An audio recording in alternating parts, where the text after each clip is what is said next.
Good afternoon, gentlemen. Now, I kindly ask you to please leave my house. No, I'm just kidding. Uh, I miss here, John. Man, my stomach hurts. A more quieter chair.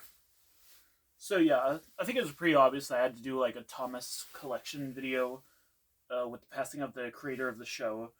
I feel like it was very appropriate. I don't have much of Thomas really. I only like started collecting Thomas in like the past year. Really, when I got like very interested in all like the different video releases. So yeah, I mean it's an interesting show. Really, I wasn't really fond of it. Really, not even when I was little. I guess I liked it a little bit, but like yeah. But we're gonna take a look at all of them that I have. I'm sure I had a lot of other books and toys, but like I probably like misplaced them or something or gave them away. First up, we have this hit favorites, springtime fun. This will count because it does have a Thomas episode. I won't count any other episodes where only just one episode is Thomas and every other episode's like a completely different show.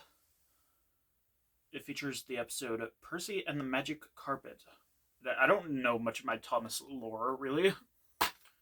So I don't really, like,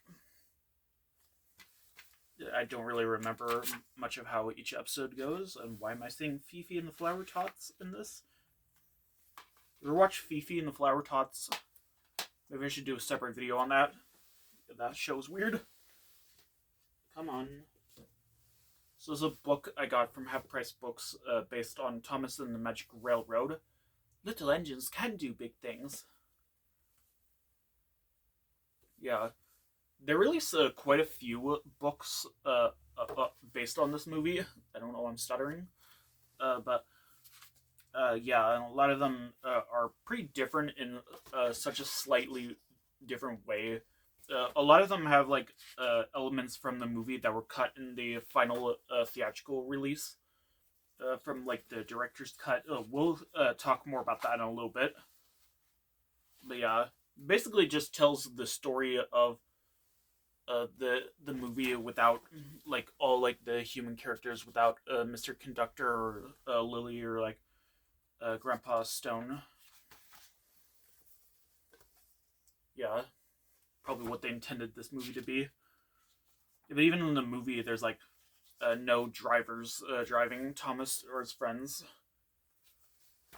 But yeah, tell them why Edward's not in the movie. Tell them why Edward's not in the movie. Ha ha. I don't know, really. I don't know. Look it up. Like, look up like a video on that. I'm pretty sure there's a lot of videos talking about like, yeah. But yeah, I think in the movie was very interesting. But we'll talk more about the movie in a little bit. Yeah, I'm actually surprised how many Thomas fans don't like this movie. I don't think it was too, like I can understand if someone who's like not a Thomas fan doesn't like this, but like, I'm surprised. It doesn't feel too different from the Thomas show, unless it like focuses too much on like Shining Time. I'm sure a lot of Thomas fans don't like that show. But yeah, but even like then, I'm surprised how many Thomas fans do like this movie. I think it was very interesting. But yeah, I don't. This logic makes no sense. How was Thomas able to like find the coal trucks without like falling from the hill, and like how does Lady get there?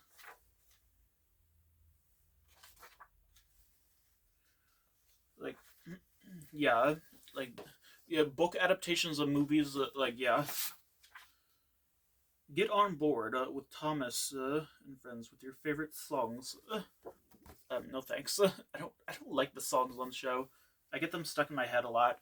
It's really useful engine, you know. Yeah, that one. Yeah, I like the locomotion that plays during the end credits of the movie. Okay, now we have some more DVDs. 10 Years of Thomas. This is not 10 years of Thomas as a franchise, but this is 10 years that the show started airing in the United States. when it was part of Shining Time Station. It was a show kind of like Barney and Friends. I really liked it. It had like such like a good like Barney kind of feel, almost like a sitcom also, where like some kids hang out in the train station, and yeah, Mr. Conductor would tell them Thomas stories. Like, yeah, I don't hear anyone talk about that. Like, really, not even like when I started watching them like years ago. Yeah, this is a later re-release by Lionsgate, but because this is originally an Anchor Bay release, unlike Lionsgate releases of Hit Entertainment DVDs, it's the exact same DVD from 2005. So yeah, it contains like a few episodes and sing-alongs, as well as people talking about their Thomas memories. So yeah, it's a very good video. Now we have "It's Great to Be an Engine." I could say all I want about the hit era of the show, like especially with the addition of Emily.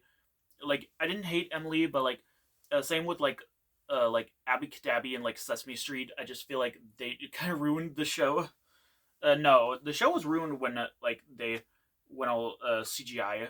Like there's a reason why they made it CGI because like all like the props and stuff were falling apart.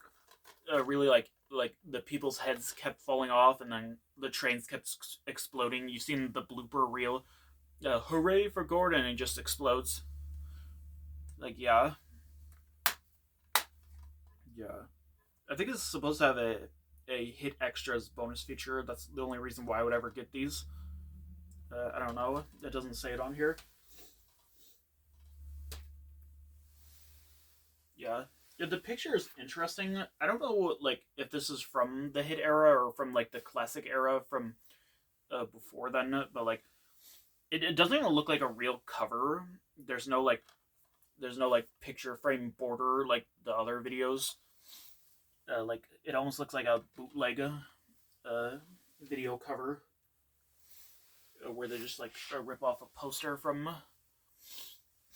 oh from a movie or something.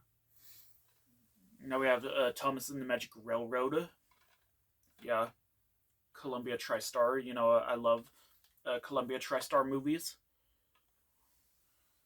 So yeah, it's I remember like when I got this, that's when I like started looking more into like the director's cut.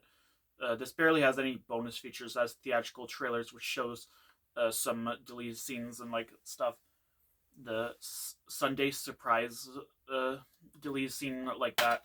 That should have been the final movie. They spoil like Lady on the disc label. I don't think we're supposed to see her until like the very end of the movie. Yeah, I remember the trailer for this was on a lot of Bear in the Big Blue House videos, and I was kind of curious about it.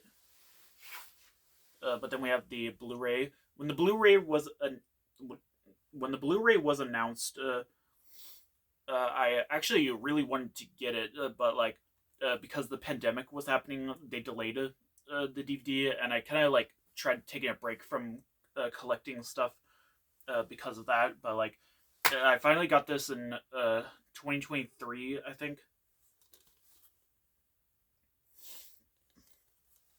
So yeah, I love the unique disc labels, how they're both different on the DVD and the Blu-ray, unlike DVDs nowadays.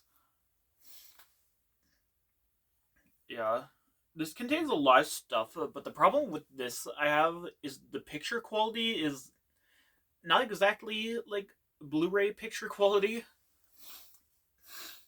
Uh, but like, yeah, it like it just does not look right. But yeah, but it does have a lot of interesting bonus features, I guess.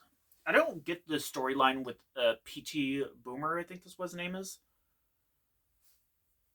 Like I don't get that at all, really. But like, it's a very interesting release. So, like, yeah, we finally get to see the uncut version. So yeah, well, that's it. Next time will be Booba, unless I already did Booba. So yeah, see you later.